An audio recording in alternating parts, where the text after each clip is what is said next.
Hello there! Hello there guys! Okay, so it's time for something a little bit different. Well, kind of, really. So a lot of beers I've been brewing lately have been, I've been trying to go for the hazy New England IPA kind of style beer. But I always end up going for the 7%ers, you know, the 6.5, 7%, 7.5% beers. I like my, you know, high gravity beers. But I've noticed over the summer when you want to have a few beers that you don't half get pissed really quickly. I found that a little bit frustrating, so I've ended up buying commercial beers in order to get the lower ABV beers. So, one thing I've done recently is I have changed my my kegerator for a Keezer, which has allowed me to brew more beers, have more of a selection. So I've now got 5 taps. I will show you that in a minute when you get to see the pour. I've actually got 4 taps. I've got one more tap to put in. I've got 4 taps at the moment. Anyway, so this video is about a brew day for a lower ABV beer. I know, fucking hell, I've not done one for ages. Yeah, they've all been like the 7%ers, the high gravities. Unfortunately, it's a New England IPA, but it's a more sessionable IPA, so I've gone for like a 5% one. So based on like the last few videos that I've done recently have all been single hop IPAs, so that I can try and get the characters of the hops. Sorry, I'm boiling hot. It's very hot today. Whereas this one, I've decided to go, you know what? I've got a load of hops. I've got some really nice like Galaxy. I've got some Mosaic. I've got some Citra. Let's stick these together and get a really nice sessionable New England IPA. Anyway, yes. So let's go through the brew day video. Once we've gone through the brew day video, I will explain in a little bit more detail, and we'll do a taste test, and then I will give you a quick peek of my new Keezer, so you can see what I've got going on with my the selection of beers that I've now got on tap. Anyway, see you in a second once we've gone through the brew day video.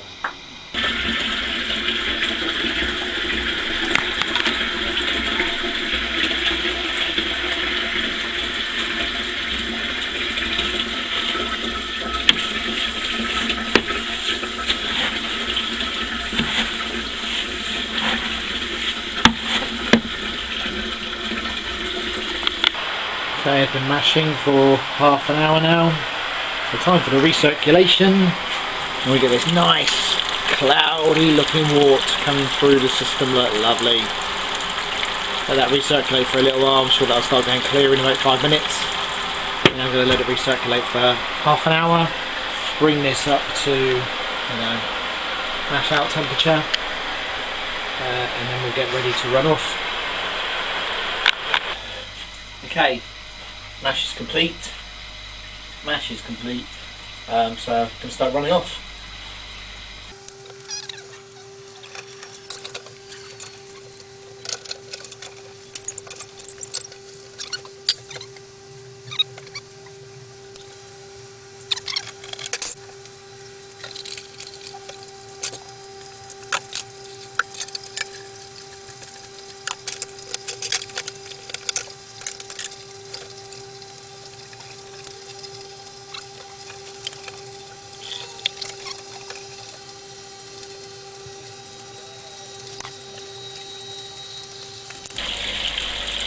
So, new spar jar. You can see here, I've never really been that satisfied with any of my spar jams. You know, when I want to have things that are really slow trickle, I'm never really able to get it to a slow trickle. The rotating one that I had previously was great when it was cool. As it got warm through the hot water running through it, it would slow down the spin, and I always had to have it running at force in order for it to be able to spin, to cover as much of the grain bed as possible. So yeah, I just went for this, which is just a big flat shower head. You can see it's nice, steady trickle, you know, just sitting on top of the grain bed. quite like it. It's, you know, got a bit more control over it, so I can move it around if I need to. So far looking quite good. This is the first time I've used it. Let's see how it goes, but so far we've got, ooh, steamy, you know, we've got what, about 10 litres in there. You know, got a bit of a way to go yet, so leave this to sparge and run off for the next 10-15 minutes, and we'll get the boil going. So far so good. I'm actually really pleased with this, apart from the steamy windows. You know, we've just got a nice small amount of liquor on top of the mash, which I know is running through the mash. Got a nice steady flow coming into the actual boil kettle. So far this is good. This is a runoff I'm really happy with so far. Very pleased. I'm liking this new sparge arm. It seems to work quite well. Spray arm, sparge arm, whatever you want to call it. Anyway. Alright, boiling away. I actually forgot to film any of the boil. So here we are at the end of the boil. We've got another 5 minutes and we're going to put in our first hop addition, which is 30 grams of Equinox going in at the 5 minute mark.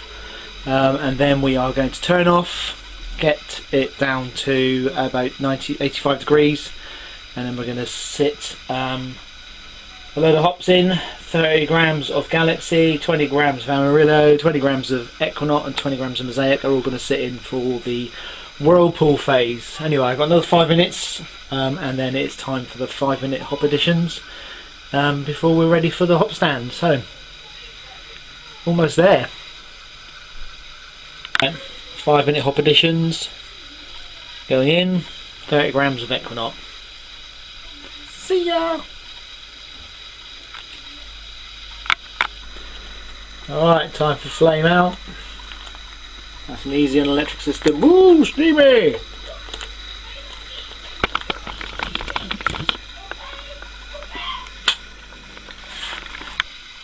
Okay, as you can see, we are, we're at the 80 degree mark. So, I've hooked everything up ready for the whirlpool to start. So, I'm going to turn on pump 1. I'll get the flow going. There we go. I'm just going to open this up. Hopefully we should suddenly see. Yay! Look at that stuff. Ooh, steamy.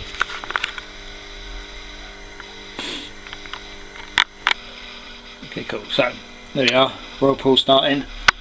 I just had to prime the pump. So I've got this flow turned off, not too high. I don't want it sucking in loads of. Well, I shouldn't suck in anything, to be honest. I think I can keep it pretty high. Yeah, I think I'm right. So you can see I've got a nice whirlpool going here. So I've got my whirlpool hops. So I've got 30 grams of Equinox, 20 Galaxy, 20 Amarillo, 20 Mosaic. I'm going to chuck that in. I am going to leave this for 20 minutes with the lid on, and we'll come back to you in 20 minutes. Alright, doesn't look like I'm going to get much cooler than this.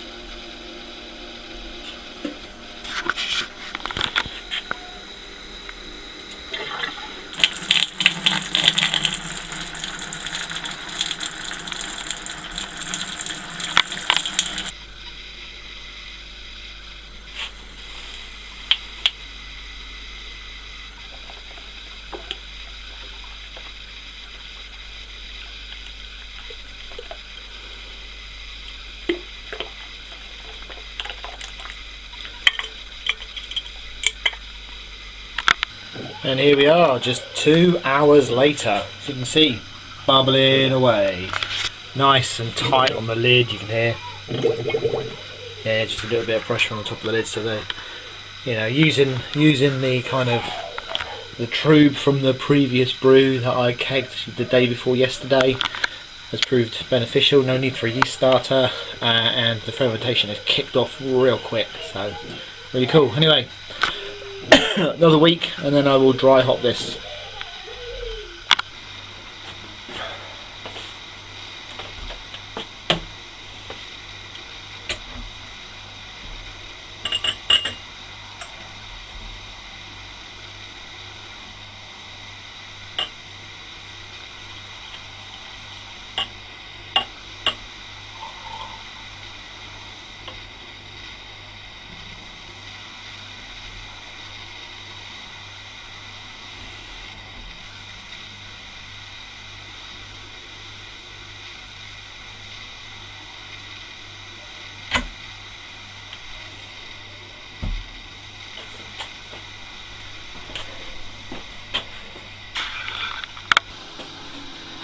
Okay, so, whoa, hey, come over here, come over here. Hello. So, there you have it. You got to see the brew day video. Pretty simple brew day. The one thing I didn't show was the hop schedule. The dry hopping schedule was I had, oh fuck, hold up. So, right, the hop schedule. I got my PC here. So, we had in the boil, as you saw in the video, we had 5 minutes, we had Equinox, we had Steep, we had Galaxy, Amarillo and Equinox for 20 minutes, Whirlpool, and Mosaic, sorry. It was fermented with Brew New England ale yeast, which is an amazing yeast, and I did that from the yeast slurry that I had from a previous brew, and it just kicked off well quick, really good. Then I did, for dry hop, I did 100 grams of Amarillo and 50 grams of Galaxy when there were 7 days left in the fermentation, and I did 100 grams of Mosaic and 50 grams of Galaxy when there were 3 days left in the fermentation. So some amazing hops there. I've ended up using up all of the really nice kind of traditional New England style hops that I've got. Anyway, that's what I've ended up with. It's nice, you know, it's hazy, but it's not dank. You know, it's got a nice haze to it. It's certainly not translucent. It's got a lovely colour to it, very nice pale colour. You know, it's holding its head. It's got a nice thin head there. Carbonation, I've tried to keep it, I don't want it too heavy on the carbonation, so I've kept it quite low. I don't want to overcarb it.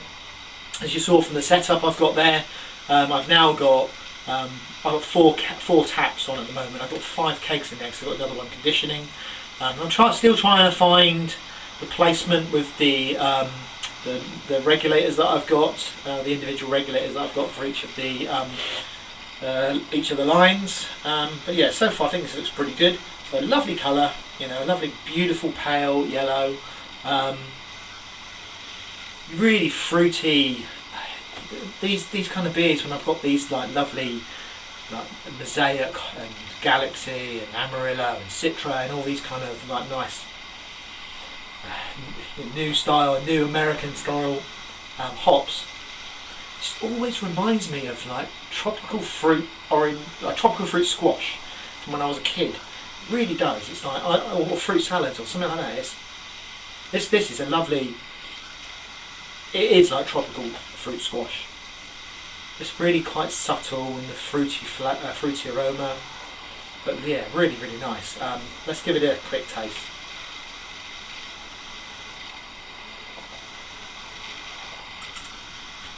So clean, no off flavours whatsoever. It's lovely, almost citrus on the tongue, and then this nice fruitiness as it washes over the back of your throat. There's no, it's just very gentle and light. You know, it's only 2% less than the normal beers that I'm brewing these days, but it's so nice, very quaffable. You know, we're in mid-August now. The sunshine's starting to disappear. If I did this in the summer, I could easily sit in the garden on a beautiful sunny day and drink quite a few of these. This is a lovely beer, so I'm very pleased with how it's come out. I've achieved what I wanted. You know, if I was going to do more of a session beer, I might probably want to get it down to 4% rather than 5%. 5% is still quite strong. You know, 4% is more of your kind of session style ale, really. But yeah, I'm really pleased with it. It's come out lovely. Very pleased. I mean, I think that I've got kind of like the base recipe for these kind of beers down to a T. I'm very happy with what I've got. You know, I always go for like Golden Promise, Carapils, Flake Oats and wheat malt. That's basically it.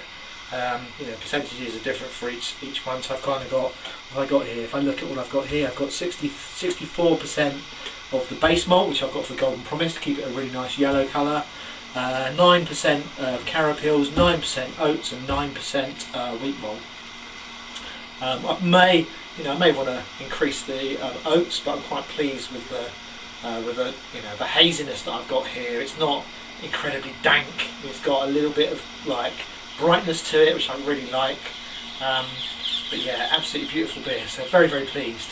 The next beer that I'm going to brew is I'm going to do a more stronger version, more of a double IPA one. So then I've got a double IPA and a session IPA on tap. I've got a Crystal Weissen which is conditioning at the moment, which is my next video you'll see coming up. So it's on the old Timmy Jenkins recipe, which I've been meaning to do for ages. So that's my next video. But anyway, guys, really pleased with this. I'm going to sit and enjoy this outside in the garden with the parakeets flying over the top of me, making as much noise as they normally do, before I have my dinner, which is in about 15 minutes. Anyway, have a good one, guys. Happy homebrew. See you next time.